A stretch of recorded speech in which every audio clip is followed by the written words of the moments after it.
Assalamualaikum warahmatullahi wabarakatuh. Saya Cindy Lydiasari, NPM S1D0180062. Di sini saya akan menjelaskan tugas pembiayaan perusahaan pertanian dengan judul materi jenis-jenis modal. Di mana jenis modal itu terdiri dari dua bagian, yaitu yang pertama, modal asing atau modal sendiri. Modal asing atau hutang itu terbagi menjadi tiga bagian, yaitu hutang jangka pendek, hutang jangka menengah, dan hutang jangka panjang. Hutang jangka pendek yaitu kewajiban yang pelunasannya akan dilakukan dengan menggunakan sumber aktiva lancar atau dengan menimbulkan hutang jangka pendek yang baru. Contoh dari hutang pendek seperti kredit rekening, kredit dari penjual, kredit dari pembeli, kredit wesel, dan utang pajak. Sedangkan jangka waktu menengah yaitu hutang yang memiliki jangka lebih dari hutang jangka waktu pendek dan lebih singkat dari hutang jangka waktu panjang. Biasanya hutang jangka waktu menengah dilakukan dengan jangka waktu kurang lebih dari 1 tahun dan kurang dari 10 tahun. Contohnya seperti leasing. Sedangkan hutang jangka waktu panjang adalah hutang yang jatuh temponya lebih dari 1 tahun, sisa untuk jangka waktu panjang dari setelah dikurangi bagian yang jatuh tempo dari 1 tahun. Yang kedua yaitu modal sendiri. Modal sendiri terbagi menjadi 3, yaitu saham, cadangan, dan keuntungan. Saham dibagi menjadi 2 bagian, yaitu saham biasa dan saham preferen atau saham istimewa.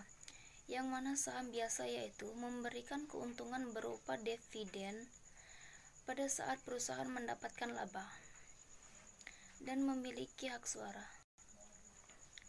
Di sini memberikan keuntungan berupa dividen saat perusahaan mendapatkan laba tersebut. Laba itu atau keuntungan dalam memiliki hak suara. Saham preferen atau saham istimewa yaitu memberikan prioritas terlebih dahulu untuk mendapatkan dividen sebelum pemilik saham biasa dan tidak memiliki hak suara. Untuk dapat membeli saham, kita harus mempunyai modal sendiri. Apabila kita mempunyai modal sendiri, maka kita akan bisa membeli saham.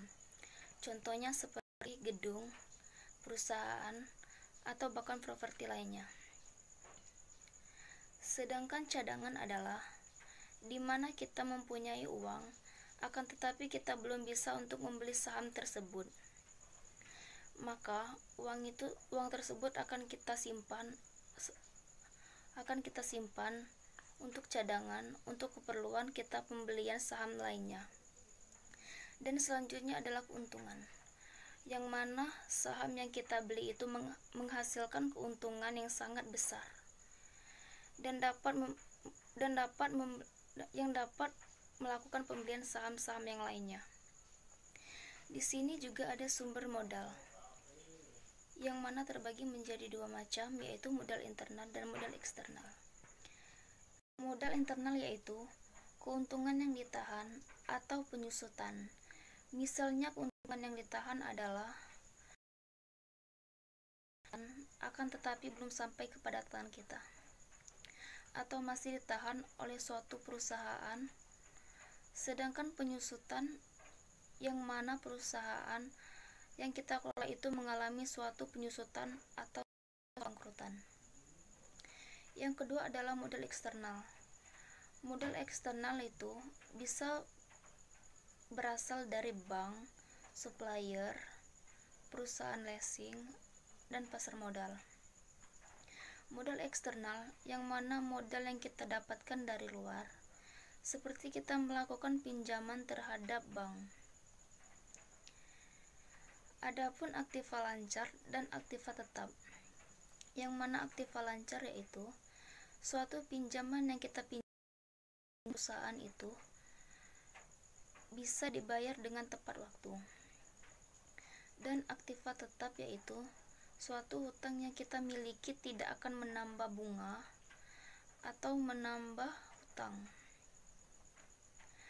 Modal kerja yaitu modal yang dibutuhkan untuk menjalankan suatu perusahaan sehari-hari atau untuk menjaga kontinuitas usaha.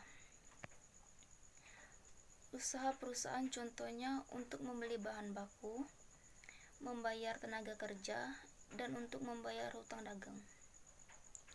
Membeli bahan baku yaitu membeli bahan baru, dan membayar tenaga kerja adalah membayar orang yang telah bekerja terhadap kita, dan untuk membayar hutang dagang yaitu membayar hutang terhadap barang dagang yang. Konsep modal kerja adalah konsep kuantitatif, dan yang kedua yaitu konsep kualitatif dan konsep fungsional. Konsep kuantitatif yaitu konsep yang menitikberatkan pada jumlah yang diperlukan untuk mencukupi kebutuhan perusahaan dalam pembiayaan. Pembiayaan operasinya yang bersifat rutin. Dalam konsep ini menganggap bahwa modal kerja adalah jumlah aktiva lancar dan total kerja adalah aktiva lancar. Yang berikutnya adalah konsep kuantitatif. Konsep ini menitikberatkan pada kualitas modal kerja. Dalam konsep ini, pengertian modal kerja adalah kelebihan aktiva lancar terhadap hutang jangka pendek. Dan yang terakhir adalah konsep fungsional. Konsep ini menitikberatkan pada fungsi dari dana yang dimiliki dalam rangka menghasilkan pendapatan atau dari perusahaan.